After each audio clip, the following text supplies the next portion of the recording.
एक दिन वो मंदिर में गया और उसने भगवान से प्रार्थना की कि भगवान, आप यहां मूर्ति बन के खड़े हैं और परेशान हो गए होंगे, मैं आपकी जगह खड़ा हो जाता हूं, आप जरा घुमाइए। भगवान ने कहा ठीक है, तेरी मर्जी।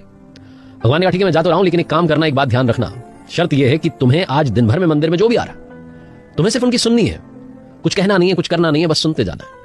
शाम में वापस आ जाऊंगा, तब तक इस बात का ध्यान रखना। भक्त ने कहा ठीक है भगवान। वो मूर्ति बनकर के वहां मंदिर में खड़ा हो गया। दर्शन करने के लिए श्रद्धालु आते जा रहे थे। एक बड़ा व्यापारी आया, उसने भगवान को प्रणाम किया, और जब वो प्रणाम करके मूर्ति को वापस पलट के जा रहा था तो उसका पर्स उसकी जेब से नीचे गिर गया,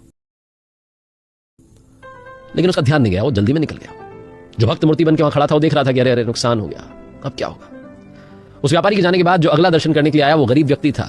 भगवान से प्रार्थना कर रहा था कि मेरे घर में बाल बच्चे हैं, भूखे प्यासे हैं, कुछ मदद कर दीजिए भगवान, आप चमत्कार कर दीजिए। जब वो पलटा तो उसने नीचे देखा, पर्स रखा हुआ था। उसने भगवान का धन्यवाद किया कि क्या बात है, चमत्कार हो गया। उसने पर्स उठाया, लेकर के चल दिया।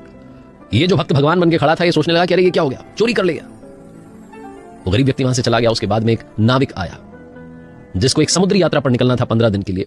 वो आकर के हाथ जोड़ करके प्रणाम करने लगा और अपनी बात कहने लगा कि भगवान 15 दिन के लिए जा रहा हूं, मेरी रक्षा कर लेना, मेरी यात्रा सफल बना देना, मैं अच्छे से जाकर के वापस आ जाऊं, बस मेरा ख्याल रख लेना। वो नाविक प्रणाम करके पलटा तो देखता है कि सामने पुलिस खड़ी है और वो व्यापारी खड़ा है जिसका पर्स गिर गया था। व्यापारी आरोप लगाने लगा कि मेरे बाद में आए इसी ने पर्स चुराया। पुलिस वाले बिना उस नाविक की बात सुने उसे पकड़ के ले जाने लगे। ये सारा दृश्य उस मूर्ति के सामने हो रहा था।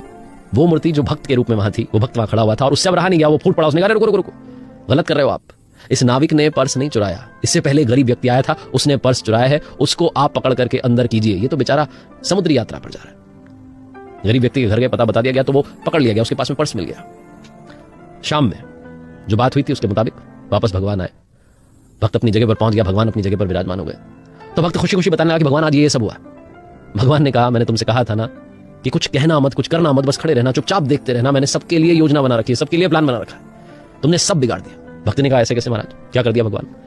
भगवान ने कहा कि जो व्यापारी आया जिसका पर्स गिर गया था उसमें कोई बहुत ज्यादा रुपए नहीं थे और उसका कुछ बिगड़ता नहीं, अगर इतना नुकसान भी हो जाता। उसके बाद जो गरीब व्यक्ति आया था उस बेचारे घर में खाने के लिए कुछ नहीं था, उसकी मदद हो गई थी, उसे पैसा मिल चुका था।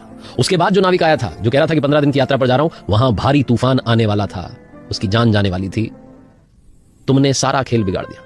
अगर वो नाविक जेल चला जाता तो उसकी जान बच जाती, उसकी पत्नी विधवा होने से बच जाती, वो थोड़े दिनों के बाद बाहर आ जाता, बेगुनाह साबित होता। वो गरीब व्यक्ति जिसका घर चल जाता, तुमने उसे अंदर करवा दिया, नाविक को समुद्री यात्रा पर भेज दिया, अब उसकी जान चली जाएगी। जो मैंने योजना बनाई थी वो सब तुमने बिगाड़ दी। भक्त गिड़गिड़ा करके माफी मांगने लगा, लेकिन अब तो बात बीत गई। कहानी बहुत छोटी सी है, लेकिन इसका सार सिर्फ ये है कि आप हमेशा धन्यवाद करते चलिए, क्योंकि उन्होंने सबके लिए प्लान बना रखा है, सबके लिए योजना बना रखी है। तो अगर आपके मन का ना हो तब भी धन्यवाद मन से निकलता रहना चाहिए। एक बार फिर से